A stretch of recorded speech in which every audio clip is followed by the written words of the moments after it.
Okay, so hi everyone. Welcome back to CS224N. So today we get to have the second of our invited speakers for this quarter. And so given all of the excitement that there's been about transformer pre-trained language models and all the great things that have been done with them, we're especially excited today to be able to welcome Colin Raffel, who's been one of the key people who've been pushing the exploration of large pre-trained language models. In particular, he was very interested in the development of the T5 language model, which he'll be telling you plenty about today. But to tell you a few more sentences, so Colin worked for a number of years at Google Brain, including working with Jeff Hinton on capsular networks. He then got interested in the effectiveness of transfer using large pre-trained language models. And as part of the work on that, he started together with other people on building even bigger large pre-trained language models and doing a lot of investigations of those, which led to the T5 papers that you'll be hearing about today. So welcome, Colin. Great. Yeah, thanks so much for the introduction and for having me. It's definitely an honor to speak at the legendary CS224N class. So yeah, I'm going to be talking today about large language models kind of in general, but focusing specifically on this model T5 that we released about a year and a half ago. I'll be presenting 5 or so papers that kind of should represent the full spectrum of good things, bad things, and ugly things about large language models. And actually, I'll talk a bit about a paper that just appeared on arXiv last night. So hopefully everyone will learn something new today, even if you're already familiar with some of these papers. So just to give you an idea of what I'll be covering in this talk, I kind of will be answering each of these questions in turn over the course of the presentation. And I should mention that since some of these papers are new and some of this material is new, this is the first time I'll be presenting these slides. So if anything is confusing, I understand there's a way for you to ping questions to me through the hosts, and feel free to ask about anything that might turn out to be confusing. The first question that I'll try to answer is kind of the answer we sought out to focus on in the T5 paper, which is, which of the transfer learning methods people have proposed so far work best, and what happens when we scale them up. And then after the T5 paper, we decided to investigate non-English pre-trained language models. T5 is an English-only model. There are lots of languages spoken in the world. So what happens when we modify T5 so that it's a massively multilingual model? And then I'll talk about another paper where we try to investigate what kinds of knowledge and how much knowledge a model picks up over the course of pre-training. And then relatedly, in a follow-up work, we tried to figure out if the model actually memorizes training data during pre-training. If we can get it to spit out verbatim entries from the training data set after it's been trained. And then finally, I'll talk about a very recent work that's similar in spirit to the T5 paper, where the goal is to answer not what transfer learning methods work best, but what modifications to the transformer architecture that people have proposed work best. So just to motivate this, I actually looked through some of the lectures that you all have had so far just to get a sense of what you've learned already. And I know that you all are already pretty familiar with this transfer learning paradigm that has kind of taken the field of natural language processing by storm. But just as a quick refresher, in this style of transfer learning, what we typically do is take a bunch of unlabeled text data and we apply some unsupervised objective, or you might say a self-supervised objective, where you do something like you mask out words at random and then you train the model to predict the missing words. So you can see these blanks in the block of text in green and the missing words that the language model will be trained to predict in the yellow box at the bottom. And then after we do this pre-training for a while, we fine-tune the model on some downstream supervised task. In this example, I'm showing a sentiment analysis task for movie reviews. And the upshot of all of this is that doing this first unsupervised pre-training step is just ridiculously helpful. Not only does it usually make the performance better, it often gets you very good performance with relatively little fine-tuning data compared to training from scratch. So this is really a very common, it's kind of the de facto standard way to attack many natural language processing problems now. And I think you've already reviewed some of these methods, but because of how effective the transfer learning recipe was, there really was a kind of an explosion of work on transfer learning starting in maybe 2018 or so. There's some prior work on other approaches to doing transfer learning, like word vectors, like word2vec, some sort of preliminary work that proposed the recipe that I just described called semi-supervised sequence learning, some work that suggested that this kind of stuff might be really possible, like the unsupervised sentiment neuron paper. But I would say around in 2018, there was kind of a string of papers that kicked off the excitement in the field, including the Universal Language Model Fine-Tuning paper, the Elmo paper, what we now call GPT-1, and of course the BERT paper in late 2018. And then starting in 2019, there really was just an incredible explosion of different methods for doing transfer learning, including new transfer learning, new pre-training objectives, new data sets, new ways of doing fine-tuning, and so on. And we started working on the T5 project in late 2018, and we noticed that as all these methods were coming up, it was getting harder and harder to figure out what actually works best. And part of the reason for that was just because there was so many methods that were being proposed kind of simultaneously. And when that happens, even when everyone is working in earnest, with good faith, you might have situations like this where, one paper comes along, paper A, that proposes a new unsupervised pre-training technique called fancy learn. Another paper comes along maybe around the same time with a pre-training technique called fancier learn. And paper A pre-trains on Wikipedia for unlabeled data, while paper B uses Wikipedia and the Toronto Books Corpus, which is a collection of novel text. And then the question obviously is fancier learn better than fancy learn? Well, it's hard to say because they use different sources of pre-training data. You might imagine that maybe they use different model sizes, maybe they pre-train for a different amount of time, they use different optimizers. There are tons of design decisions that come into play here. And so given that these design decisions can make it hard to determine what worked best, our goal in the T5 paper was kind of to step back and just say, given the current landscape of transfer learning, all of the methods that people have proposed, what actually works best when we compare them in the same exact setting? And once we know what works best, how far can we push these tools that we already have? And how much can we explore the limits and figure out how well these things work at scale? And so to attack this problem, the only thing that we introduced, since again, we're kind of exploring existing techniques, was this idea of treating all text problems in the same format. And this kind of approach, this dogma of treating every text problem in the same format gives rise to our model, which we call the text-to-text transfer transformer. And so to explain this format to you, the basic idea is that we cast every text-based NLP problem as a text-to-text task. And by that, I mean, the model takes text as input and it produces text as output. So in things like English to German translation, this is pretty typical. We feed in a English sentence on the input, and we train the model to predict a German sentence on the output.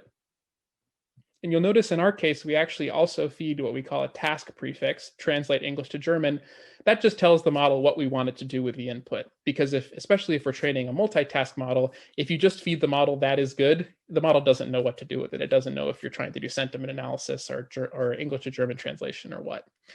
So this shouldn't be that surprising so far. You probably learned about encoder-decoder models, sequence-to-sequence models, and that's basically all that we're doing here. It maybe gets a little more unusual when we start to tackle things like text classification tasks. So this is an example from the COLA benchmark, which is the Corpus of Linguistic Acceptability. And the goal here is to take a sentence and determine if the sentence is quote unquote acceptable, which kind of means whether it's grammatically correct and also if it's nonsense or not. And in this case, the sentence is the course is jumping well, and of course, courses can't jump, so this sentence is not acceptable. But rather than training our model through a classifier layer that outputs a class label or a probability distribution over class indices, we actually train the model to output the literal text not acceptable. So it's outputting this text string token by token. And it can get even a little weirder. We can attack things like regression problems where effectively the model is supposed to be outputting a floating point value. And we actually just do this by taking the floating point numbers and converting them to strings and training the model to just predict the string. And it turns out that at least for this particular task, which is the STSB benchmark, it works perfectly fine. And we ultimately actually got state of the art on this benchmark. So doing this type of sort of float to string conversion with a little bit of quantization turns out to work fine for regression problems. And finally, the main point of this is that there are really tons and tons of problems that we can cast into this format. So here's an example of abstractive summarization. We feed in a news article on the left, and we predict the summary on the right. And again, we can really attack all of these problems in exactly the same way. So we're using exactly the same objective during training and exactly the same decoding procedure at test time to attack a huge variety of natural language processing problems. And the nice part about doing this is that as long as a transfer learning improvement is applicable to our model and to this text-to-text format, we can try it on a huge suite of downstream tasks while using exactly the same model, exactly the same learning rate optimizer, training procedure, exactly the same inference procedure, so we can get rid of a ton of the confounders that I mentioned earlier. Hey, Colin? Yeah. Can you take a second as you're discussing the formatting here to talk about how the 3.8 sort of regression example works? And yeah, just go over that one more time for students. Yeah, absolutely. So in this particular task, STSB, the goal is to take in two sentences and predict a floating point number, which denotes how similar those two sentences are. And that floating point number ranges between 1.0 and 5.0. So we basically took the ground truth annotated values that we're supposed to regress. We quantized them to the nearest 0.2, and we cast it to a string. And now we have a string like 3 period 8, 3.8, but you could think of it like 3 period 8 or 4 period 0. And we just trained the model to predict that string, which ultimately it's a string. It's not a number anymore. We just predict it token by token. So in a sense, you can kind of think of it as converting the regression problem to a classification problem because you're doing this quantization, but you also more broadly can just think of it as converting the regression problem to a text-to-text problem, which is what we're doing. Thanks. Yeah, it's a little funky, but I promise it works. And great. So the nice thing, again, about using this sort of sequence-to-sequence, text-to-text format is that we can actually just use the original vanilla transformer as it was proposed. Because if you remember, the transformer was actually proposed for English but it was proposed for machine translation primarily, which is a sequence-to-sequence task, taking a language and a sentence in one language as input and producing the corresponding sentence in another language. And so really, I won't say a lot about the model that we use. There are relatively few changes that we made to the standard transformer architecture as originally proposed in Attention Is All You Need when constructing our T5 model. I will, towards the end of the talk, discuss lots of architectural modifications that people have made since, but for the T5 paper, we really basically stuck to the basics. So the next big question when you're attacking a transfer learning problem is, what should my pre-training data set be? And because of the internet, there are lots of possible sources of unlabeled text data. One common source is Wikipedia. I'm displaying a ton of Wikipedia articles on the screen here. And in undertaking this project, one of the factors that we wanted to study was the effect of the pre-training data set itself.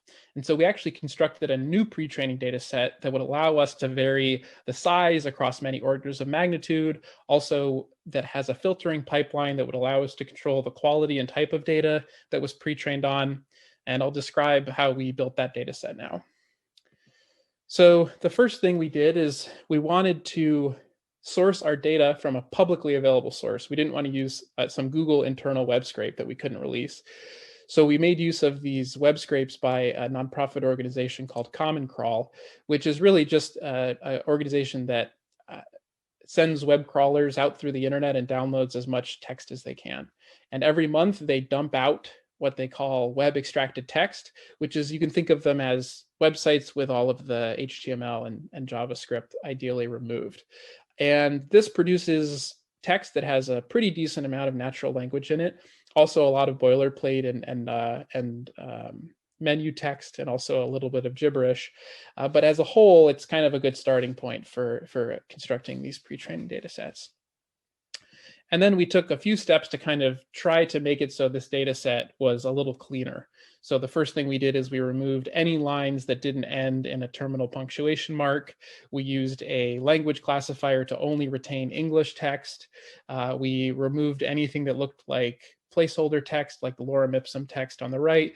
We removed anything that looked like code. We deduplicated things on a sentence level. So anytime that any chunk of text appeared on multiple pages, we only retained it on one of the pages, and so on. And ultimately, these heuristics were relatively simple, but produced reasonably clean text. And I will discuss later the effect of these choices in cleaning. That was one of the experiments that we ran. And so after doing this, we created this data set called C4, which is the Colossal Clean Crawled Corpus. And it's available in TensorFlow datasets. You need to do the processing yourself, which is somewhat computationally expensive, but nevertheless, it is entirely possible, and it produces about 750 gigabytes of reasonably clean natural text data. Okay, so now we have our framework, our model, our pre-training data set. We need our pre-training objective. What are we going to do to train the model on our unlabeled text? And so just to explain the objective that we chose kind of for our baseline experimental procedure, which again, we will experiment with different pre-training objectives later. Imagine that you have some original text sentence like, "Thank you for inviting me to your party last week." And what we do is we basically choose some words at random, and technically we're choosing tokens at random, but for now, let's just assume that tokens are words. And we're going to drop those tokens out. And so we end up with something that looks like this. For every consecutive span of tokens that have been dropped out, we replace it with a sentinel token. And each sentinel token gets a unique index. So one of them let's call it the sentinel X, and the other one will be the sentinel Y. And so you can see that because the words for and inviting are subsequent words that we decided to mask out by randomly masking words, we're going to replace both of those words with a single unique sentinel token. And then the model's goal will just be to fill in the blanks. And so if you're familiar with the BERT pre-training objective, this is somewhat similar. The fact that we're collapsing subsequent tokens into a span that we're going to be replacing words from is slightly different. And the fact that we're reconstructing just the missing words and not the entire sequence is maybe slightly different too. Okay, so now I'll kind of talk through our baseline experimental procedure that we're going to use. We're going to kind of tweak over time along various axes to explore the landscape of transfer learning, at least circa when this paper came out. So to pre-train the model, we're going to take a model that has a BERT-based size encoder and decoder. So it technically has twice as many parameters as BERT-based, because there's a BERT-based size encoder and a BERT-based size decoder. We're going to use the denoising objective, the sort of mass language modeling objective that I just described, and we're going to apply it on the C4 data set that I mentioned earlier. We're going to pre-train for about 34 billion tokens, which is about a quarter as long as BERT-based was trained. So it's not a ton of pre-training time, but because we're doing so many experiments, we needed to cut it back a little bit. We're going to use an inverse square root learning rate schedule that turned out to work reasonably well in our setting, but is not a terribly important design decision. And then we'll fine tune on a variety of downstream tasks, kind of tasks that people cared a lot about at the time. There's the glue benchmark, which is kind of a meta benchmark of many individual downstream tasks like COLA and STSB that I already mentioned. These are what some people might call natural language understanding tasks, but for the most part, you can think of them as sentence classification, sentence pair classification, or regression tasks. We also consider the CNN Daily Mail abstractive summarization corpus. This is a sequence-to-sequence problem where you're given a news article and you have to output the summary. The SQUAD question answering benchmark, which is a reading comprehension benchmark where you're given a paragraph and you have to answer a question about the paragraph. You can either attack it in an extractive setting where you extract the answer from the paragraph, or an abstractive setting where you just output the answer. We use the abstractive form because it's a text-to-text problem.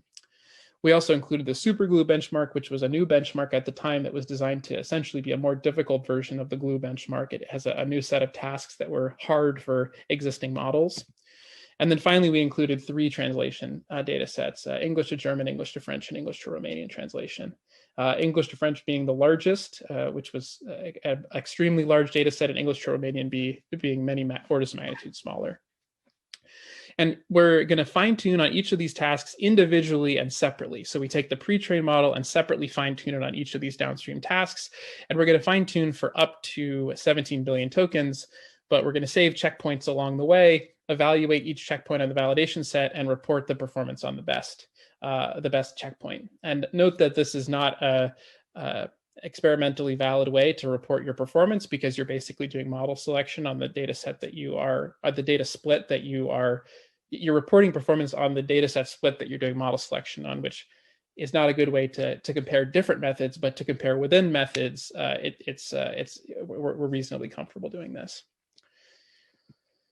So now I'm going to kind of give you a very high-level overview of some of the experimental results in this paper. This paper is pretty huge in terms of just the number of experiments we ran. And so if I was to really drill into this paper, it probably would take me the whole time, but there's other fun stuff that I want to tell you about. So, but anyways, the point is I will be showing you lots of tables like this one. And so in these tables on the columns, you have the performance on the various downstream tasks. And in the rows, you have different experimental settings that we considered. So to give you an example, here's kind of the scores that we got from our baseline, which is the exact experimental procedure that I just described. And we also ran that baseline 10 times and reporting the standard deviation on the second line. And then in this last line here, we're reporting the performance of the same model without any pre-training, just basically only trained separately with supervision on all of these downstream tasks. And just to point out a couple of things on this table, the first obvious thing is that in most cases, the no pre-training setting is dramatically worse. So indeed, transfer learning does tend to be helpful. The place where that's not true is actually on this English to French translation task. And that's probably because it's such a big task that you actually don't really need pre-training to do well on it. We wanted to include this because if the performance regresses on this task, then that's something that we should be worried about. The next feature of this table to notice is this little star appeared. That star will appear anytime there's a row in the table that's equivalent to our baseline. And another little thing to note, maybe if you're familiar with the history, the score that we got on Glue and Squad was reasonably comparable to BERT. So it's a decent sanity check. You know, we have a model that has more parameters, but it's only trained for a quarter as long. And it nevertheless got comparable performance, which using a similar objective. So we shouldn't be too surprised about that. And then the last thing to mention is that we're going to use this standard deviation over and over again so that we can bold entries in the table when they're within one standard deviation of the maximum value for that data set in the table. So now I'll just make a big disclaimer, which is we're going to compare lots of different things. We're going to run lots of experiments, but we're not going to tweak any hyperparameters, because if we did, like change the learning rate or whatever, it would be just too computationally expensive to do this for each individual methods. Our hope is that this is okay, because we are treating all problems in exactly the same framework. We're always doing text-to-text maximum likelihood training. So hopefully we can keep hyperparameters fixed, and arguably if you propose a new method that requires extensive hyperparameter tuning, it's not a very useful method for practitioners. And we'll get into that a little bit more later when I talk about architectural modifications too.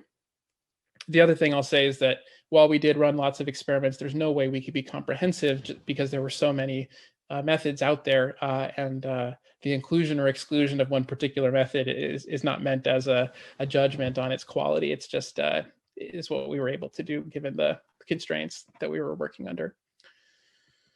So the first set of experiments that we ran were to compare different model structures. So as I mentioned earlier, main baseline T5 model is an encoder-decoder model. And in this case, you have a separate layer stack that encodes a sequence, and a separate layer stack that decodes the target sequence. Basically, it generates the target sequence one token by token while attending back to the encoder's output to figure out what it should condition on. The next setup that we considered is an encoder-decoder model, except that all of the relevant parameters in the encoder-decoder are shared. So they're basically half as many parameters. And then finally, another variant that we considered is an encoder-decoder model where the encoder and decoder have half as many layers as they do in the baseline. And that's because we're also considering single stack models, the language model and what we call a prefix language model. The language model is a model that models the sequence strictly in a left to right fashion, in a causal fashion. It basically just ingests tokens one at a time and predicts the next token. And you can actually apply these to text problems by basically feeding the input as a prefix before you start predicting anything. Now, if you just use a language model in its strict format, then you still have to have what we would call a causal mask, so a causal attention pattern on the prefix. And that's actually how the GPT series of models treat all of their problems. But because we are explicitly denoting part of the sequence as an input and the rest of the sequence as a target, we actually can allow the model to have full visibility, a non-causal mask on the input region of the sequence. And when we make that change, we call that the prefix language model. And now the upshot of all of this really is that the encoder-decoder model for our framework turns out to work best. You can see that when we share the parameters, it does hurt performance a little bit, but maybe a little less than you might expect. The prefix language model attains slightly worse performance, but significantly better performance than doing strictly causal left to right language modeling, which is what you see in the fourth row here. And finally, halving the number of parameters in the encoder and decoder harms performance significantly. One thing to note is that in all of these cases, we're processing the same total sequence length. It's the same input sequence and the same target sequence. So in most of these cases, the total number of flops required to process the sequence is the same, even though the number of parameters is twice as many in the baseline model. So the next thing we looked into were different variants on our pre-training objective. So the first thing we did was kind of compare different high-level approaches, maybe just training the model to predict the next token, one token at a time. That's kind of a language modeling objective. Another would be to take the input sequence, shuffle it up, and train the model to predict the unshuffled sequence, or to consider a mass language model style, BERT style objective, like the one that we mentioned earlier. And now on the second step that I'm showing here, the results for, we considered a BERT style objective where the model is trained to predict the entire original uncorrupted input sequence, a mass style objective, which is quite similar, and then a replace corrupted spans objective, which is like the one that I described at the beginning that we're using in our baseline model. And finally, a variant where rather than replacing each token with a unique sentinel token, we just drop the mass tokens completely and train the model to predict the dropped tokens. And you can see that the latter two options work roughly as well as one another. But another pertinent difference between these sets of objectives is that the first two involve predicting the entire input sequence, and the last two basically just involve predicting the masked out tokens. And when you only predict the masked out tokens, you have a much shorter target sequence. And so the overall cost is significantly lower for pre-training. So we decided that was the best approach. And then we considered other hyperparameters in our masking strategy, such as how many tokens to mask out. So the next thing we considered were different variants of a pre-training data set. In our baseline, we used the C4 data set that I proposed at the beginning of the talk. We also compared to pre-training only on unfiltered data from C4. So rather than doing all these heuristic filtering steps, we just take the raw web extracted text from C4 and pre-train on that. And you can see that that does uniformly worse. So it does seem to be true that these cleaning steps that we're doing are actually useful. The next 4 data sets were our attempt to pre-train on similar data sets that had been used in past work. The real news data set came from the Grover paper. It's essentially pre-training only on data from news sites. Web text is this data set that was used in the GPT-2 paper, where you only train on web text that was linked to and received a reasonably high score on Reddit. And then the last 2 variants are either Wikipedia alone, or as was used in the BERT paper, Wikipedia with the Toronto Books corpus. And you might actually notice that some of these more specialized data sets, we get better performance. So for example, you can see that on the Wikipedia and Toronto Books corpus on the bottom row, we actually do much better on superglue with a score of a little over 73 compared to pre-training on C4. And it turns out this is because, we conjecture that this is because superglue contains a task called multi-RC, which is a reading comprehension task on encyclopedia articles and on novels. So the basic takeaway here is that when you pre-train on data that's similar to your downstream task, that has a similar domain, you often get a big boost in that downstream task. And that's indeed what happened here. Interestingly, you can also see the opposite effect. So if you look on Wikipedia on the second to last row, if you only pre-train on Wikipedia, you end up doing much worse on COLA, which is the corpus of linguistic acceptability task that I mentioned early on. And we conjecture that this is because Wikipedia has very little unacceptable text. You're basically only pre-training on clean text, whereas C4 has some ungrammatical text, some nonsense in it. And so that actually can boost your performance a little bit on COLA. The last thing to note is that while you do see some gains sometimes on using these smaller data sets, these data sets are about an order of magnitude smaller than C4. So then the natural question is, does it actually hurt you to pre-train on a smaller data set? So to answer that question, what we did is basically took C4 and artificially made it smaller so that it was repeated over the course of pre-training. And you can see here that when you repeat the data set 64 times, so it's 34 billion divided by 64 tokens, because that's how much pre-training we did, you actually don't sacrifice much performance. The performance is roughly the same.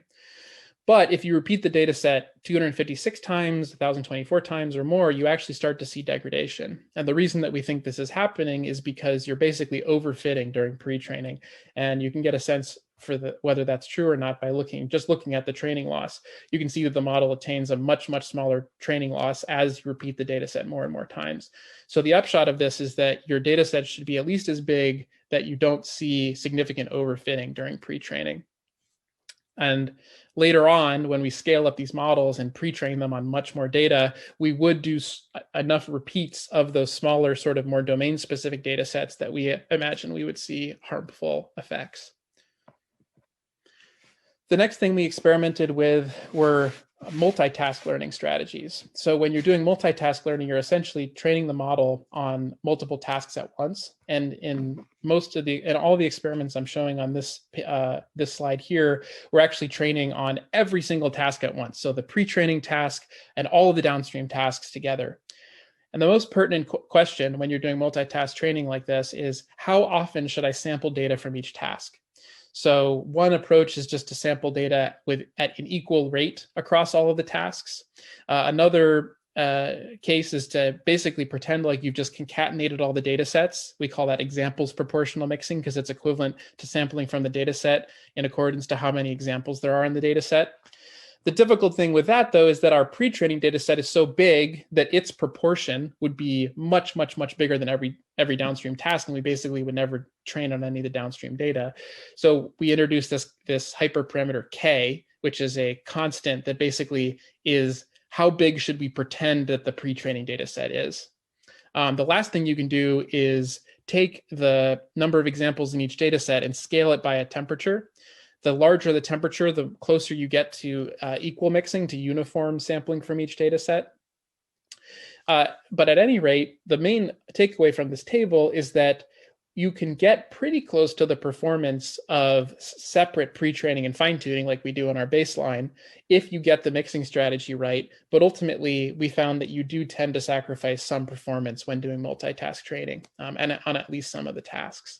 And Colin, there were lots of questions back on the choice on the slide with the different data sets, one showing real news and C4 and so on. Sure. Do you want to take a couple? Absolutely.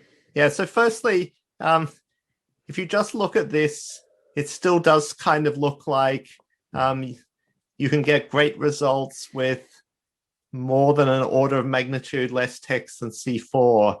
And it seemed like that's not the message you wanted to be putting forward. Yeah. So there's a little nuance here, which is basically that in our baseline, in these experiments that I've been running so far, we're actually not pre-training for that long. So as I mentioned earlier, we're actually pre-training for a quarter as long as BERT. And actually for us I believe 1/256th as long as XLNet, for example. So and when later in the paper, we're going to pre-train for much, much, much longer. And in that case, we would end up repeating these data sets many, many times over the course of pre-training, and we'd start to see these negative effects that I explained on the next slide. Oh, so that's why you were then doing the repeat. Okay, someone then asked about that as to why you training on the same stuff over and over again. That's to test that. Okay, exactly. And then there were, on the data sets, so to a first approximation, does C4 contain Wikipedia? or It very contains partially? many pages of Wikipedia, but not all of Wikipedia. Common Crawl is done by is a sort of web crawl by following links at some priority, and ultimately it didn't cover all of Wikipedia. I don't actually know the exact proportion of Wikipedia that's included in C4, but definitely when training on C4, you will see some Wikipedia text. It will be at a relatively low proportion compared to all of the other data that or sources of data you'll see. Sure. And then someone wasn't quite convinced with your argument that the good quality of Wikipedia explained the worst performance on Cola, because they thought, well, surely real news, that's basically well-edited text as well, and yet it seems to work fine. Yeah, it's a good point. I'm not sure. It could be that Real News, because Real News has quotes in it, or maybe Real News ended up having some content from the common sections of sites. I should say that the reason that they're Real News like and web text like is that these are our own reproductions of them, so they might not be exactly the same as the originally proposed variants, because web text, for example, was never released. Yeah. But it's an interesting point, and that's also why I would say that it's a conjecture. It's not, not something that I can make a rigorous claim about. Yeah. Okay. Maybe we should let you go on for now. Great. Thanks. Yeah. Thanks for those questions. So then the next thing after looking at these different multitask training strategies is to see if there's any way for us to close the gap between multitask training and this pre-training followed by separate fine-tuning. And we experimented with many different strategies here, basically strict multitask training, doing multitask training followed by individual task fine-tuning, doing multitask training but without any unsupervised data. And really the main takeaway from all of these experiments was that if you do the multitask training first, including the unsupervised task, and then you fine-tune the model on each task separately, which is the third row here, you actually don't really sacrifice much performance at all. You don't end up with a multitask model because you're fine-tuning on each task individually. But the nice thing about this approach is that you can monitor the performance on your downstream tasks while you're doing pre-training, and you don't sacrifice much performance. One setting that we didn't consider is the unsupervised pre-training followed by supervised multitask training. I wish that we had run that, but we didn't. So then sort of the last set of experiments we ran try to answer the following question. Let's say that someone comes along and all of a sudden gives you 4 times as much compute. What should you do with it? And so there are a number of things you could do. You could increase the number of training steps by a factor of 4. You could increase your batch size by a factor of 4. You can make your model twice as big and train for twice as long. You can make your model 4 times as big. You could train 4 models separately and ensemble them. Or you could do this last thing, which doesn't actually use 4 times as much compute, where you pre-train one model and you fine-tune it 4 times separately and then ensemble those. And the main takeaway here is that scaling helps. This is, very unsurprising, especially in 2021. But interestingly, you get significant gains whether you just increase the training time or if you increase the size. So you can see that along both of these axes, we get significant performance improvements, although the performance improvements are more dramatic when we increase the size. And in particular, you can see that we've gone from a score of about 71 on superglue to 78 just by making the model 4 times bigger. Okay, so let me just kind of give a quick recap of all of that and then use that recap to explain the design decisions that went into the final sort of T5 models.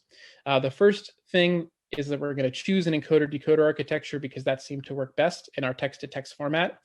The next thing is that we're going to use a span prediction objective, which is ultimately quite similar to the baseline objective that I described earlier. We will use the C4 dataset because it did attain reasonable performance, but was large enough that we didn't have to worry about repeating the data and seeing detrimental overfitting during pre-training when we scale up the number of pre-training steps. We actually decided to do multitask pre-training because we will be scaling up the amount of pre-training. Our longest training runs took about a month, and we wanted to be able to monitor performance over the course of pre-training without doing fine-tuning. So we're going to be doing this multitask pre-training followed by fine-tuning. And then the last thing, of course, is we're going to train bigger models for longer. And specifically, the model sizes that we ended up releasing we call small, base, large, 3B, and 11B. The small model has 60 million parameters. It's about a quarter as big as our baseline, which again was a BERT base size encoder, BERT base size decoder. We also trained a model that was a BERT large size encoder, BERT large size decoder, and then we created 2 larger variants simply by scaling up the feed forward dimension of the transformer and the number of attention heads in the transformer. You can see our largest model actually had a hidden dimensionality of 65,000 in the feed forward layers. The reason that we did this kind of unusual way of scaling up the parameter count is just because the feed forward layers are just gigantic matrix multiplies, and that's the best way to make use of hardware accelerators.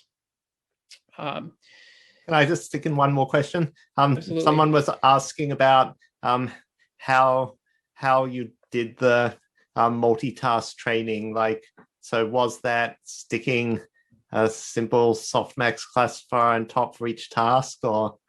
So in our case, because we're using this text-to-text format, basically you train on exactly this. It's exactly the same model, no new classification heads for every task. The only difference is that each task gets its own task prefix. So if you remember all the way back at the beginning, we say, translate English to German, English sentence, or, summarize, English paragraph. And that tells the model what it should do. And then you just train the model to predict the corresponding target. Cool. So the last pertinent detail, again, is that we did scale up the amount of pre-training. We ended up pre-training on 1 trillion tokens of data rather than 34 billion tokens. So it's quite a lot more pre-training, although it's still less pre-training that was used in XLNet, I think by a factor of 2, if I'm remembering correctly. So here are the results and these were kind of the way that things stood at the time that we released the paper. We ended up getting state-of-the-art results on the GLUE meta benchmark, CNN Daily Mail, abstractive summarization, squad question answering. And we were actually quite excited to see how well we did on SuperGLUE. We ultimately came pretty close to the human score, which was a score of 89.8, and we performed significantly better than Roberta. SuperGLUE, it turns out, is a benchmark that benefits a lot from large models. And so you can really see a dramatic increase in the model's performance as we scale the model up. On the other hand, we did not attain state-of-the-art results on any of the translation data sets. And the reason that we think that this is true is because all of the state-of-the-art results at the time on these translation data sets used back translation. And if you remember, we did English-only pre-training in our model. And we expect that in terms of making use of unlabeled data, it's more effective to use back translation for machine translation problems than to use this English-only pre-training that we did. I should mention, of course, these results are now quite a bit stale, and some of these scores have been beaten by subsequent models. So now I'll just make a plug that all of our code is released. Our pre-trained models have been released. You can make use of them in our code base. They're also, of course, in the Hugging Face Transformers code base. We made a collab at the time that shows a pretty basic demo of how to take one of our pre-trained models and basically train it on a TSV file of inputs and targets. So because all problems are text-to-text problems, you just need to give the model some input text and some target text, and that's all you need to fine-tune the model. And you can actually fine-tune up to the 3 billion parameter model on a free Colab TPU using the link at the bottom here. Great. So far we've been talking about an English-only pre-training model. I mean, we did apply it to machine translation in downstream tasks. So a kind of a natural question is, what about all the other languages? Why not train a multilingual model?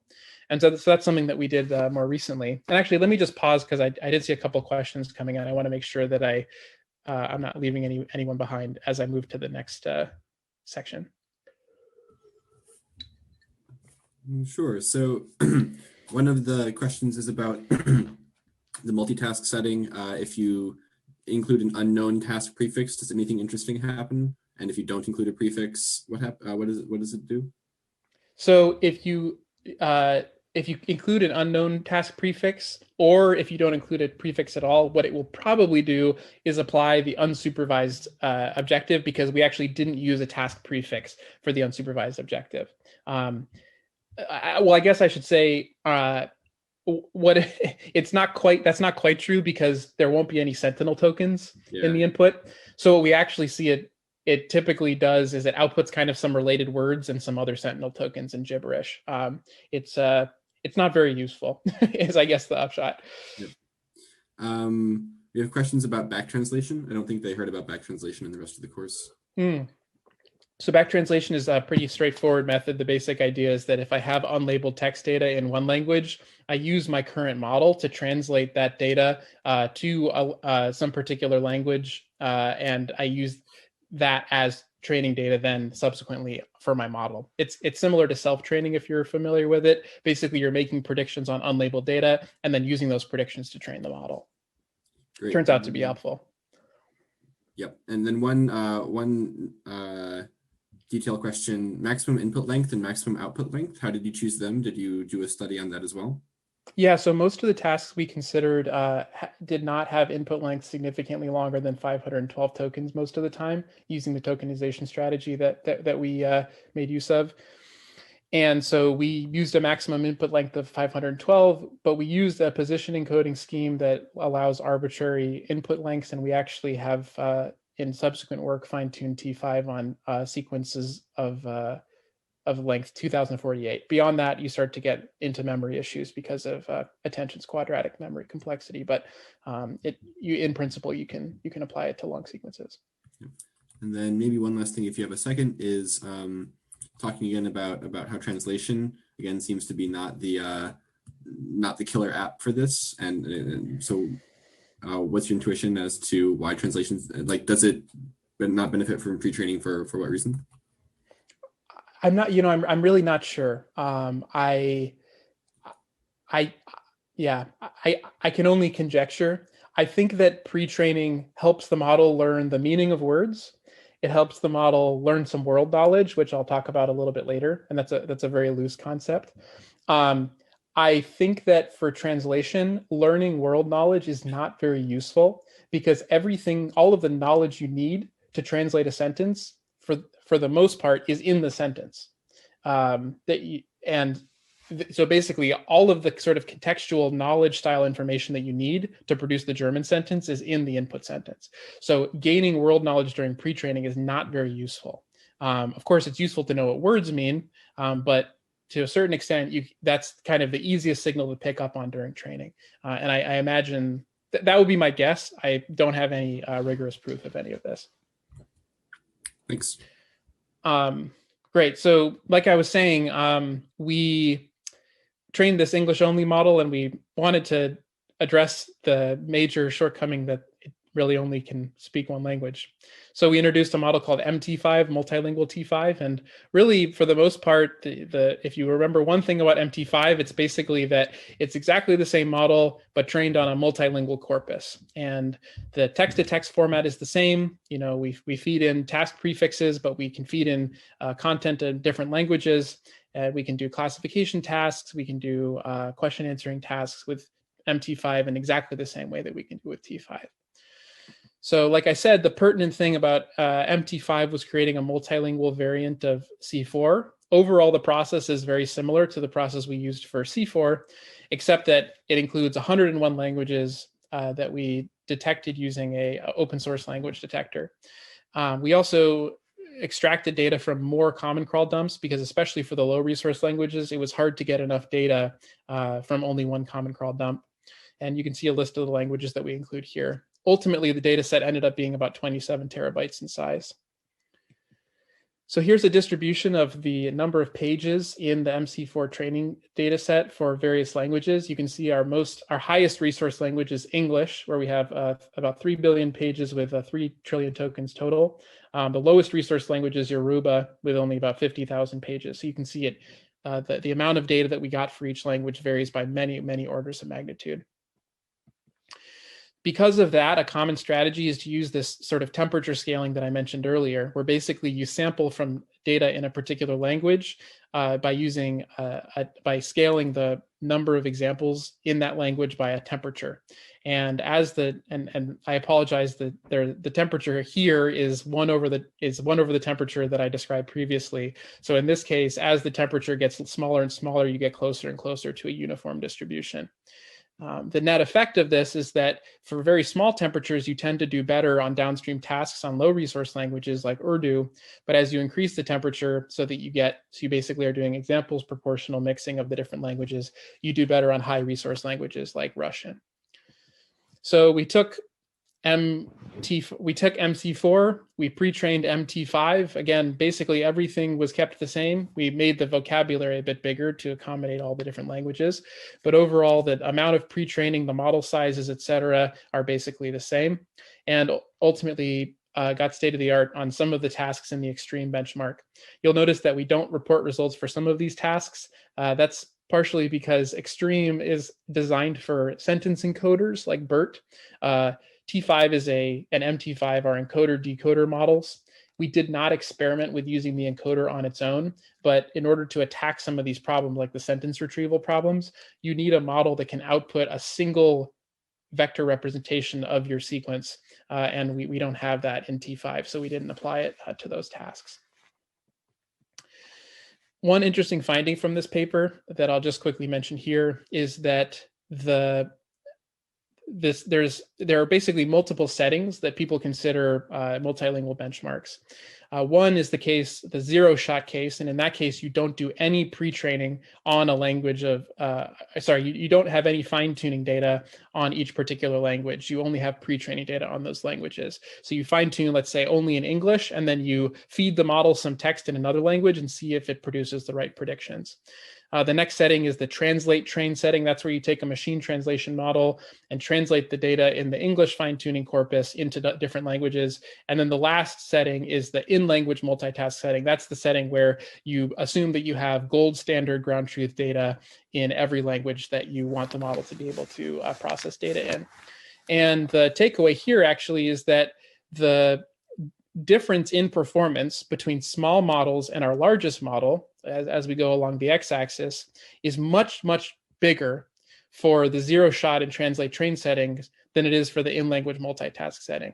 So what this suggests to us is basically that the model learns a much wider distribution of languages if it has a much larger amount of parameters. And it is able to do this kind of like zero-shot task learning, multilingual task learning, much better when it has more parameters. So kind of along those lines, larger models can maybe fit more knowledge about more languages. We had another paper where we basically tried to answer the question, how much and what kind of knowledge does a model pick up during pre-training? And so to answer that question, we took we basically introduced a new variant of the question answering task. So the question answering task kind of comes in a couple of different flavors. The simplest flavor, which I've mentioned already, is reading comprehension. And in that case, the model is basically given a paragraph or an article, and then it's asked a question about the paragraph or article, and it has to basically extract the answer. So you can see if it's being asked what color is a lemon, it has to look in the paragraph that it's seen and see that the lemon has a yellow fruit and output the word yellow. So this is kind of the simplest form of the question answering task. A more difficult form is what people call open domain question answering. And in that case, you assume that the model is given a question and it has access to a large external database of knowledge, maybe all of Wikipedia. So the model has to do two things. It first has to find the article or the snippet of text that contains the answer in the database, and then it has to extract the answer from the article. So there's this additional retrieval step that makes the problem quite a bit harder. But we introduced a sort of third variant of question answering that we call closed book question answering. The name takes inspiration from closed book exams. The goal here is that you just feed the model the question. It does not have access to an external knowledge source. It cannot look up information anywhere. It can only answer the question based on the knowledge that it picked up during pre-training. So if you feed the model the question, what color is a lemon, it has to output the model yellow correctly because it, so to speak, knows that lemons are yellow. So this is a good way, we argue, of testing the amount of knowledge stored in the model during pre-training. So why would we expect that to work? Well, you can imagine here, we're doing our normal pre-training of T5. We're masking out words and training the model to predict the masked out spans of words. And you might imagine that somewhere during pre-training, it sees a sentence that says, President Franklin blank, born blank, January 1882. the goal here would be to output D Roosevelt was blank in. And then during fine tuning, we trained the model to predict when the year 1882, when it's asked the question, when was Franklin D. Roosevelt born? And you might hope that it kind of recalls back to its pre-training task and recalls some knowledge that it picked up during pre-training in order to answer this question correctly. So we took some standard open domain question answering data sets, natural questions, web questions, and trivia QA, and basically removed all of the context and trained our model to predict the correct answer when asked some particular question, and then evaluated its performance on the test set for each of these tasks. And in this table, we're comparing the state-of-the-art results for an open domain system. These are systems that explicitly retrieve knowledge from an external knowledge source, compared to T5 when it's been trained in this closed book setting. You'll notice that we're actually using a slightly different version of T5 here. We're using T5.1.1. The pertinent difference is just that T5.1.1 was not multitask pre-trained. It was only pre-trained using an unsupervised objective. The reason we did that, again, is because we want to measure the amount of knowledge that the model picked up during pre-training. And you can see we actually got, reasonably strong performance, maybe respectable performance.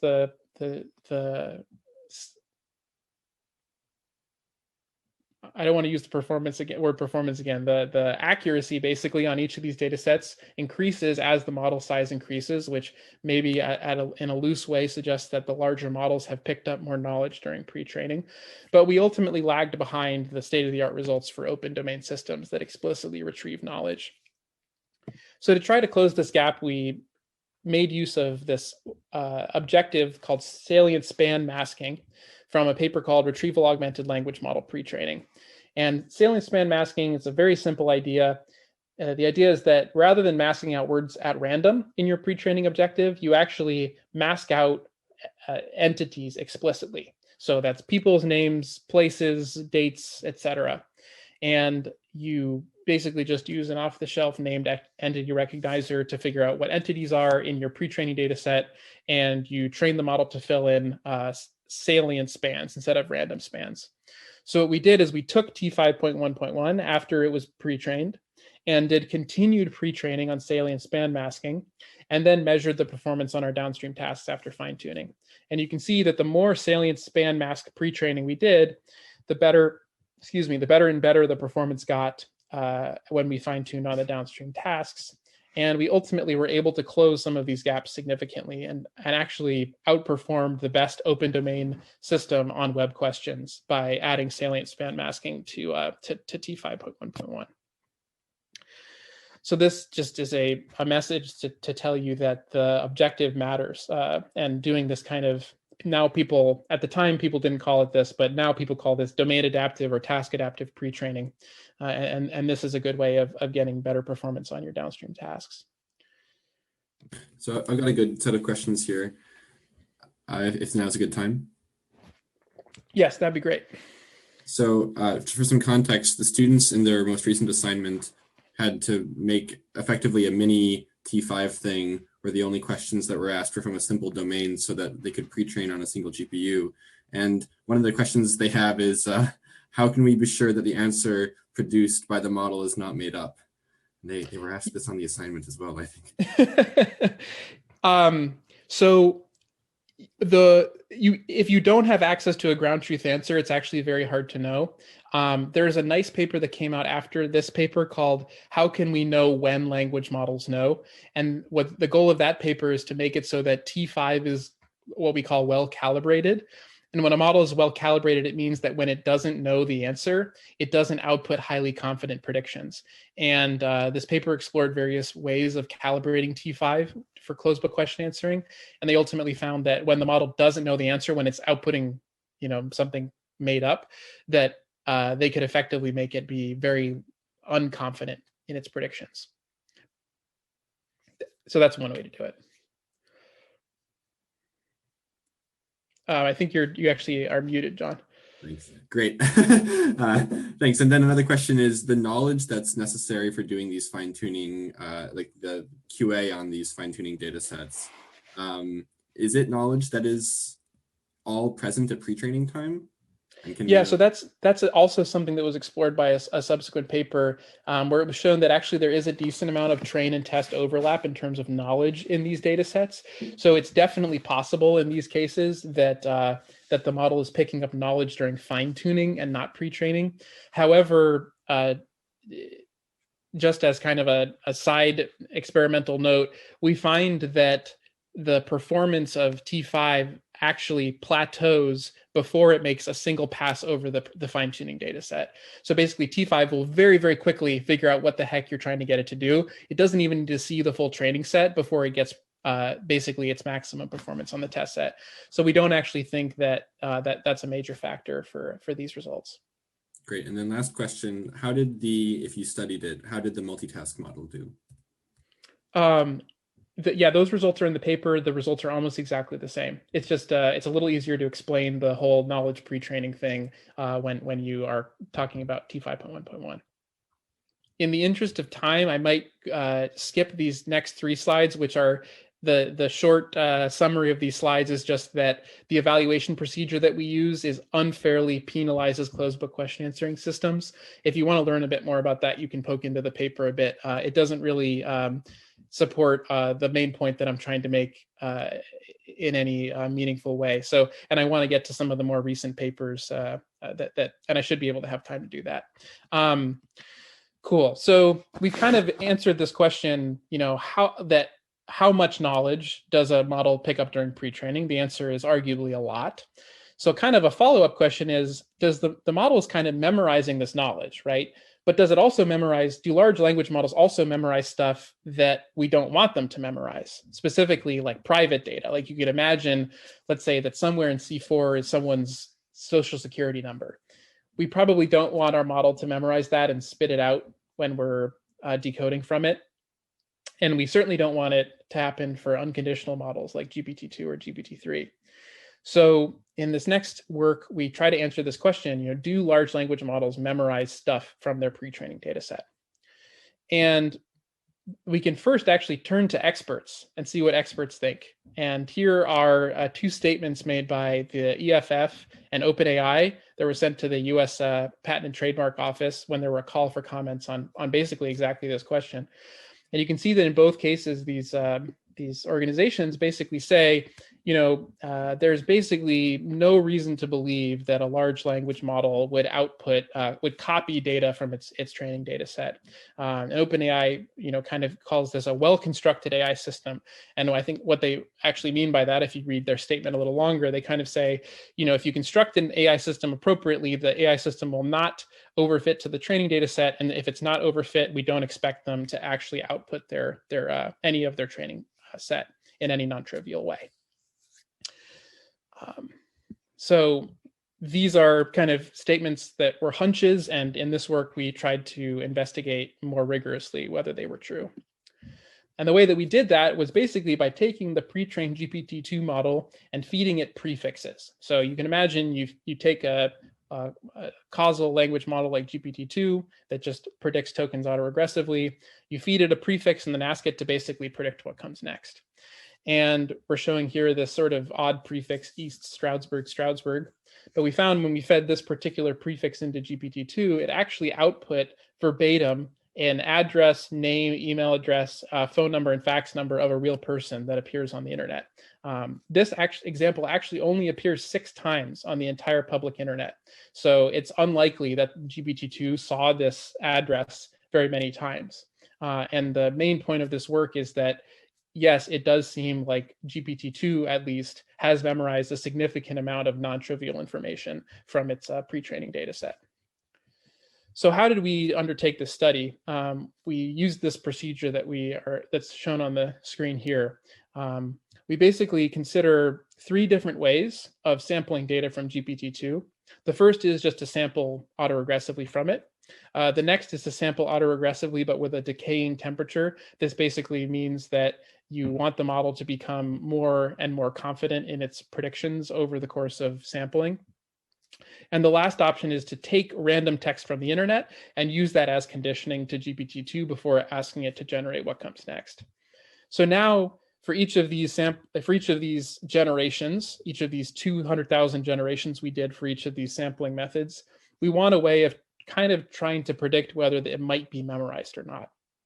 And so we came up with 6 metrics to use to give us a notion of whether a particular sample from GPT-2 might be memorized. All of these different metrics basically make use of GPT-2's perplexity for the sample. The perplexity, as I think you probably learned, is basically a measure of how confident GPT-2 was in generating this particular sample. You can also think of it as a measure of compression. So these metrics all make use of the perplexity. Either we just measure GPT-2's perplexity for the thing that it generated, or we compute the ratio of GPT-2's perplexity to the perplexity for another variant of GPT or to a text compression library called zlib. We also compared via a ratio the perplexity of the original sample versus a lowercase version of the sample, and also a windowed perplexity where we only compute the perplexity over a small window of the sample instead of the whole thing. We take the top we do some deduplication on the generation and then choose the top 100 generations according to each of these metrics. So that'll ultimately give us 600 possible memorized generations. And then we actually just do a basic Google search to see if we can find that text that GPT-2 generated on the internet somewhere. And if we do find it on the internet somewhere, we ask the GPT-2 authors, was this in the training set or not? And they checked for all of the examples that we found and let us know if GPT-2 actually spit out something from its training data set. So just to give you an idea of what these metrics are and why they might be helpful, this scatter plot is showing the perplexity assigned by GPT-2 and the perplexity assigned by zlib to 200,000 samples generated by GPT-2. And you can see that most of them kind of fall on this line. There's a big clump of them on the right there in gray. But highlighted here in red and blue are samples that kind of are outliers. You know, GPT-2 is assigning a much lower perplexity to those samples than zlib is. And what that means is that GPT-2 is very, very good at predicting what comes next in these samples, and zlib is not. Zlib is kind of a unbiased source, right? It's not really pre-trained on a bunch of data. It's kind of data agnostic. So it might be the case that if GPT-2 is very good at predicting what comes next in a given sequence, but zlib is not, then GPT-2 has memorized those samples. So all of these things kind of in the top left there are possible memorized samples. And actually we marked the ones in blue that it turned out were actually in the training data set and that GPT-2 had memorized. Overall, we found many examples of verbatim text memorized from the training data set. This included news, log files, licenses, pages from Wikipedia, URLs, and we highlight 2 types of data here that we found that GPT-2 had memorized that, in our opinion, constitute private information, like named individuals from non-news samples or contact information like the example I showed early on.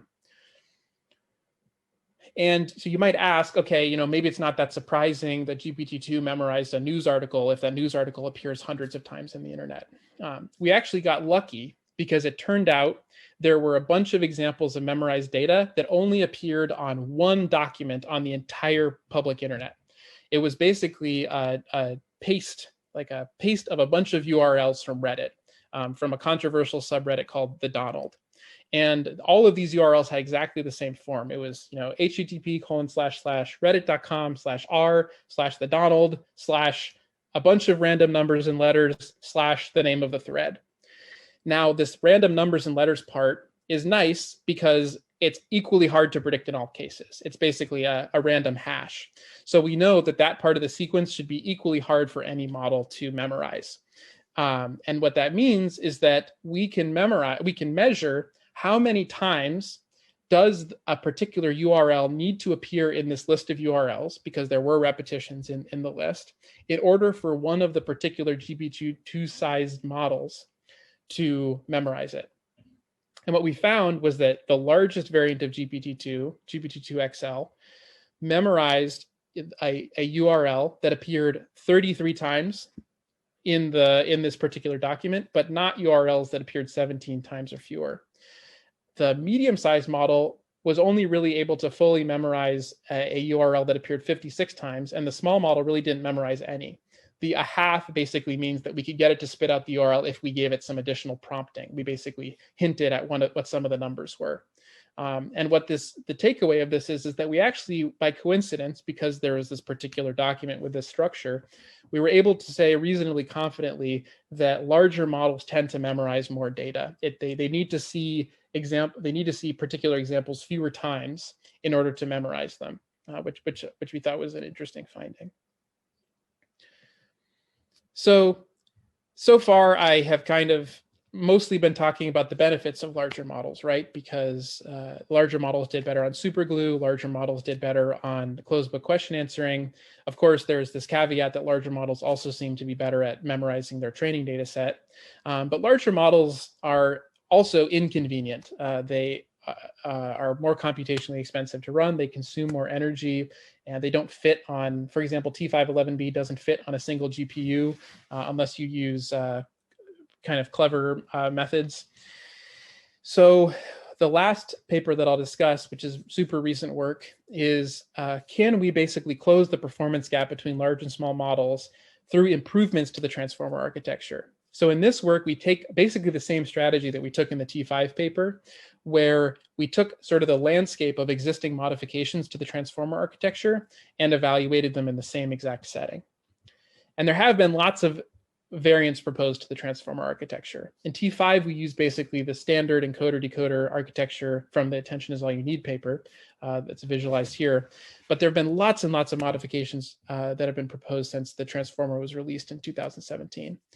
For example, maybe people suggested that you should factorize your embedding matrix. You should share the embedding matrix and the softmax output layer. You should use different forms of softmax, like a mixture of softmaxes or an adaptive softmax. Different ways of normalizing or initializing the model, maybe different attention mechanisms, alternatives to attention mechanisms like lightweight and dynamical convolutions, different nonlinearities in the feed-forward layers, different structures for the feed-forward layers like mixture of experts or the switch transformer, completely different architectures that were inspired by the transformer, like the funnel transformer, evolved transformer, the universal transformer, and so on. Really, there have just been tons and tons and tons of them. And again, the goal in this paper was to take a bunch of these modifications and apply the same basic methodology from the T5 paper, where we test them in the same experimental setting. Specifically, we basically tested them in exactly the T5 setting that I described at the beginning of the talk, where we pre-train a T5-based sized model on C4 and then fine-tune it on a few downstream tasks. I won't discuss that too much more because I gave a pretty thorough introduction to it at the beginning of the talk. And so here is a sort of a first set of results that I'll show you. Along the x-axis are different transformer modifications. I'm not labeling which one is which because I don't want to call any particular modification out. This is the validation loss attained by the model for the pre-training objective. So when we do pre-training on C4, we hold out some data from C4, and then we basically measure the validation loss on the held out data. So lower is better in this case. And you can see this dotted black line is the performance of the baseline model without any transformer modifications. It's basically a vanilla transformer. And you can see that actually some of the transformer modifications did attain better performance, which was good. But a lot of them didn't, and a lot of them actually got significantly worse performance. But maybe even worse, some of these variants of the transformer that attained better performance were pretty minor changes. Like, for example, just taking the ReLU in the dense ReLU dense layer and swapping it with another nonlinearity. So it's a pretty minor change. And some of the other really highly performant ones were actually ultimately more expensive models. We did use the same base model. It was the same, T5 base sized model. But some of these methods, like the switch transformer, for example, increases the parameter count dramatically. So it's more expensive in terms of memory. Some of the other methods, kind of by coincidence, maybe if you make the model deeper, it's not able to make use of the accelerator as efficiently, and so it makes the training time and inference time a little more expensive.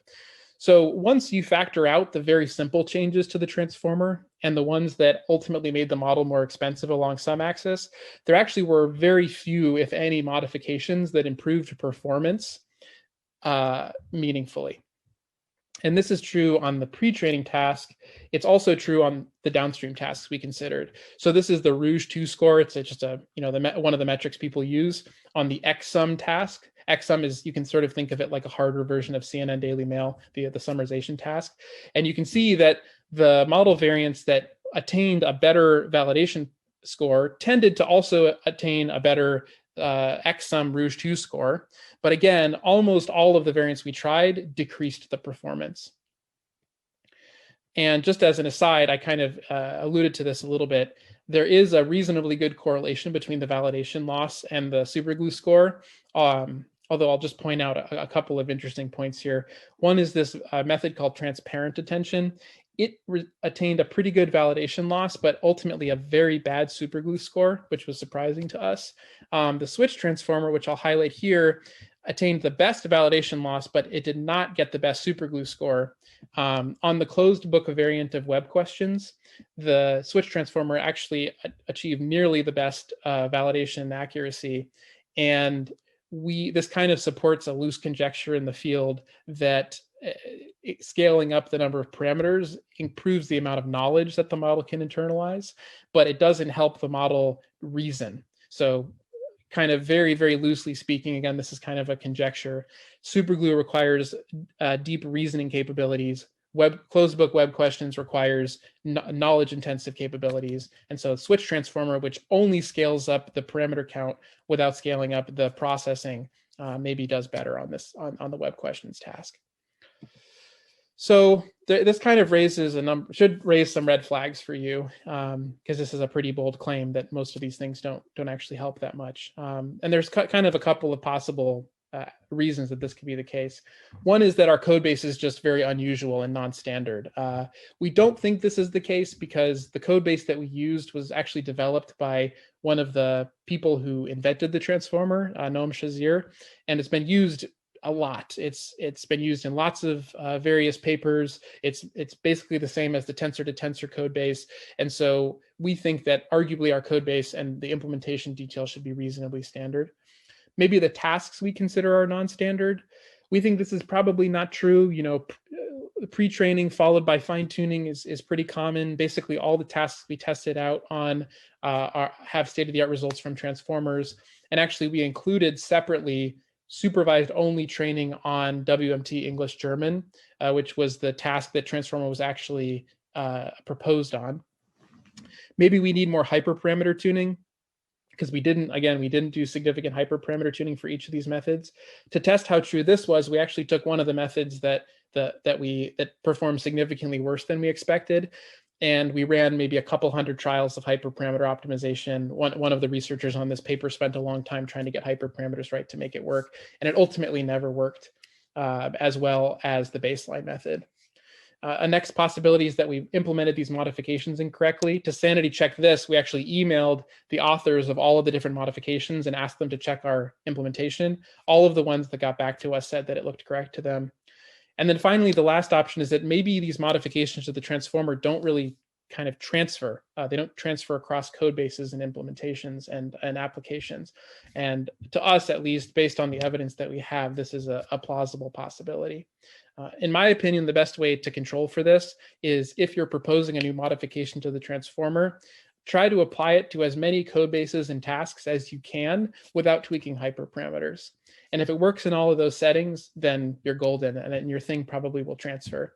And we think that it's probably the case that simpler modifications, like changing the nonlinearity, are not so dependent on hyperparameters and implementation details. And so they may be the ones that are more likely to transfer, so to speak. So that's all I'll discuss in this talk. I recognize that was kind of a whirlwind tour, so I've linked all of the papers that I discussed on this slide here. Of course, this was work done by a huge and truly amazing group of collaborators over the course of these 5 papers who I've listed on the screen here. And yeah, I'm happy to answer any additional questions that you all have. Okay, so thank you so much, Colin, for that great talk. And yeah, it was a bit of a fire hose of information. I realized also there was one thing I forgot to say in my introduction, so I guess I need to have an afterword as well, which is that Colin has now started as a professor at the University of North Carolina. So effectively, the University of North Carolina is playing a big part in this course because it was also the source of the Cherokee data that we use for assignment 4 for the Cherokee English translation. So go Tar Heels. Yeah, so so Colin's happy to stay and answer some questions. So if you'd like to have more questions, use the raise hand and we'll then sort of invite you into the where people can see each other Zoom room. And, you know, if you're up to it, it'd even be nice to turn on your video so people can see who they're talking to. Maybe in the first instance, you should stop sharing the screen. And if there's something you want to show again, you can turn it back on.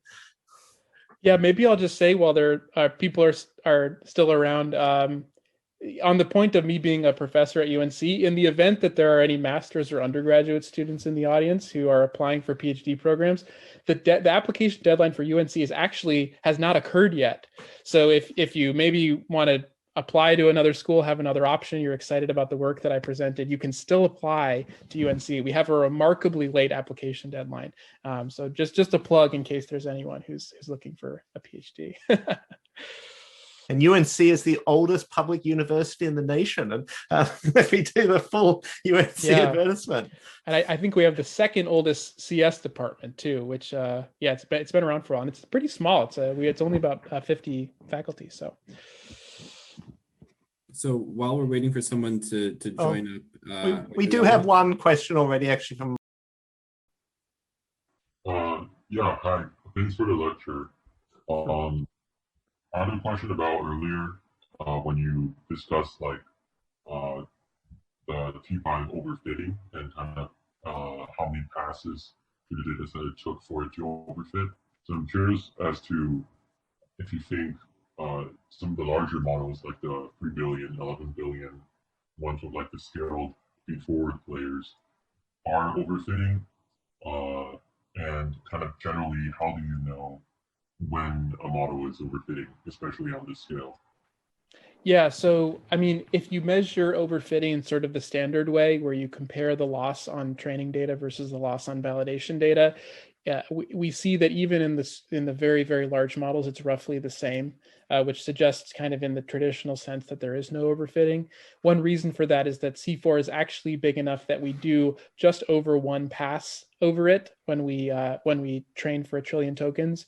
And you might hope that you see limited overfitting when you only see each piece of data basically once over the course of training. So it's sort of like every time you're seeing data, it's new data. So there's not a huge difference between the data on the training set and the validation set.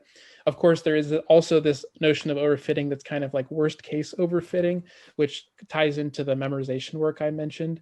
It does seem that it's possible for language models to memorize data even when they do relatively few passes over the training data set, and you don't see kind of average case overfitting by comparing the training loss and the validation loss. I see. That makes sense. Thank you. Yep. Okay, then has a question or two. Sure. Sorry, I was trying to unmute my video, but I can't do that for whatever reason. First of all, Colin, thank you so much. This is a fantastic lecture. I really enjoyed it. Thanks.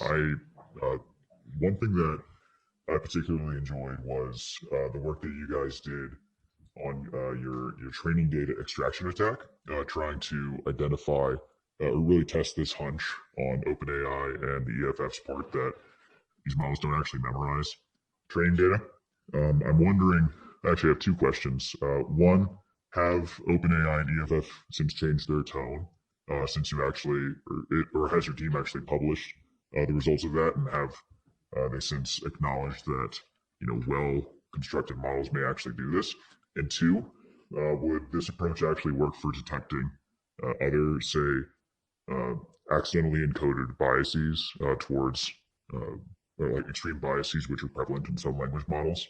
Like, would you be able to create packages that could simulate these sorts of attacks on these models and then determine with some degree of accuracy how much these biases actually are present?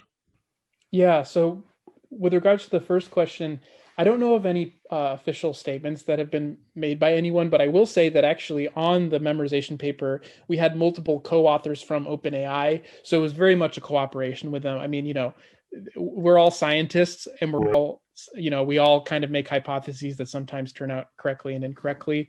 And so I think OpenAI is definitely aware and on the side of the fact that, yeah, it is possible that these models might memorize data even when they don't exhibit the traditional signs of overfitting.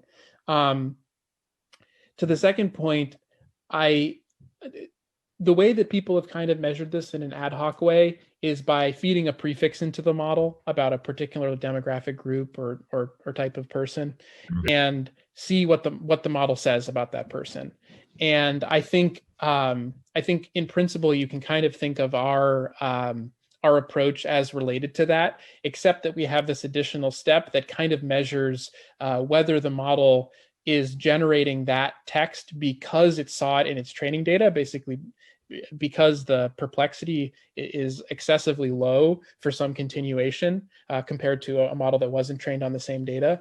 So it might be interesting, for example, if you feed the model a prefix that you're asking it to fill in some offensive information about some demographic group, to check whether the perplexity of the model for its continuation is dramatically lower than zlib, for example. And in that case, you might think that the bias actually maybe this like bias that the model has picked up is because it saw some actually a sentence that looks just like that in its training data, or if it's a more kind of loose concept that the model has internalized over the course of training. Fantastic. Thank you very much for sharing. Yeah, thanks for the questions. Okay, so next up, I guess, is... Right. Thank you for the talk. That was super interesting. So my question is sort of, what are your thoughts on potentially doing like multiple rounds of pre-training? So to make it more concrete, like let's say you have a task somewhere, like something like response generation, and that's very bespoke to the particular response generation data set that you use, but potentially you want to kind of spruce that up by bringing in some general dialogue data set that consists of naturalistic human data. So I'm wondering if you kind of have any thoughts or intuitions on how effective it is to maybe start with, the general internet and then fine tune on this unstructured dialogue data set, and then fine tune on maybe a more kind of tightly scoped response generation data set. Yeah, so the technique you're describing sounds pretty similar to this really excellent approach that people now call domain adaptive pre-training or task adaptive pre-training. I was introduced in a paper called Don't Stop Pre-training, and then there's a less catchy subtitle. And the idea is very similar to what you proposed. Basically, you take a pre-trained model that was trained on generic text, you do what you might call like intermediate task training, or you do continued pre-training on domain-specific data, and then finally you do fine-tuning on your specific fine-tuning data set. In their case, they're considering things like doing a scientific text classification or biomedical text analysis. And when they do an intermediate pre-training step in domain data, or even just doing the pre-training objective on the data from the task, it definitely helps significantly. And yeah, so that's a very excellent intuition, and I think that's the most similar method to what you're describing. It does kind of raise a clear question that I don't think has been addressed to my knowledge in the literature, which is, we usually think of transfer learning as pre-train and then fine-tune. And now we're doing kind of like pre-train and then maybe some more pre-training and then fine-tuning. And there are other methods that kind of inject other steps along the way. And so there's this natural question of like, what should the curriculum of tasks be? how many intermediate steps should there be? What should the intermediate steps be? What's the benefit of one domain versus the other? How much domain shift is there? And what are the corresponding benefits and so on? And I think there's a fascinating line of work that would be basically better answering those questions. Great. And what was the acronym? Or Yeah, so it's called DAPT or TAPT, Domain Adaptive Pre-Training or Task Adaptive Pre-Training. The paper's called Don't Stop Pre-Training, which is easy to remember if you like the song Don't Stop Believin', which is I don't know if it's an intended reference to that song. I assume it must be. I think they should have done a Don't Stop Pre-Train with an apostrophe if they really wanted to drive it home, but maybe that would have been too cheesy. But anyways, yeah, the paper's called Don't Stop Pre-Training. All right, that's great. Thank you so much. Yeah, absolutely. Okay, next question is, I'm not sure quite what Naina corresponds to. But... Yes, hi. Thank you, Colin, for that talk. I found it really interesting. I've got kind of an open-ended question. I'm really looking for some advice here. So it feels like the recent sort of headline-grabbing advancements in the NLP industry have been achieved by building these massive models like GPT-3 with billions of parameters that oftentimes, cost millions of dollars to train. And, these advancements are funded by like large organizations like Google, Facebook, OpenAI, who more or less have infinite resources in a way, right? So my question is, as a sole practitioner with limited resources, but an infinite appetite for learning, what are some ways that I can participate in these advancements and kind of, just partake in what's happening in the industry? Yeah, absolutely. I mean, I actually totally sympathize with you and agree with you in the sense that, most of the development of these models is taking place by small groups behind closed doors at large corporations. And that's not usually how I like to see, science developed. I like to see it as a community endeavor that involves, all kinds of stakeholders with varying amounts of resources. And we're not really quite at that stage with this work yet. I do think that to the extent that people are still releasing pre-trained models, which is true, for example, for T5, but not for GPT-3. There is a lot of work to be done on basically analysis. Some of the stuff that we were discussing earlier, even the memorization work is basically, I would say it's like analysis work. Some of the stuff pertaining to bias involves in analyzing these models. And I think there's so little that we actually know about how these models work. And what makes them useful at scale. There's plenty of room for interesting analytical work, which requires significantly less compute. I guess I would say a couple other things. One is that I do really hope that the field moves more towards community developed models and moves towards frameworks that allow people to collaboratively train a model, for example, like in a distributed fashion. I think that's an incredibly exciting research direction. It's something that I'm working with my students on in my lab at UNC now. And the last thing I'll say, and I actually don't usually like saying this, but I'll say it anyways. I do think that our field often undergoes sort of a tick-tock pattern where we show something is possible at scale, and then we show that the scale is not necessary to achieve the same thing. And to some extent, you could argue that this has happened already for GPT-3 in the sense that we saw GPT-3 come along, get outstanding results on, for example, superglue with only 32 examples per class. And then there was the paper that proposed this method called IPET, which I think is iterative pattern exploited training that attained basically comparable performance in a dramatically smaller model with the same amount of data.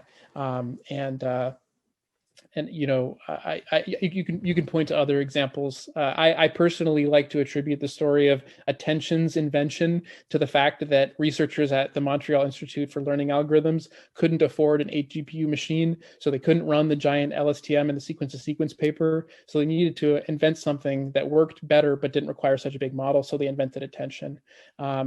Of course, it's not good advice to tell someone that they should just go invent something smaller, but I'm at least hopeful that some of these things that we've shown are possible at scale are also possible at a much smaller scale. Got it. Thank you. Yeah. Okay, I think There's no one else who's had a hand up at the moment. Maybe now's the moment for John to ask his question. But if any other people have questions, now's a good point to jump in. I was just going to ask a question from the Q&A, and came in and asked it live. So, yeah, I will say one other thing just quickly, which is that T5. I was very excited that we achieved near human performance on superglue. The model that came along and actually closed that 0.5% gap is a model that is about 10 times smaller in terms of parameter count. So that's like another reasonable example of, I mean, it's still quite big, but at least as you make algorithmic and architectural improvements, sometimes you can close these gaps. Well, thank you again, Colin, and let you whatever, have a beer and go to bed or something. Yeah, sounds great. Yeah, thanks again for having me. It's such a pleasure. So, and I should say, if anyone has any follow-up questions they think of later on, I'm always excited to get emails about this kind of stuff. It's it's the stuff I like working on. So, yeah. Thank you again for the great and informative talk.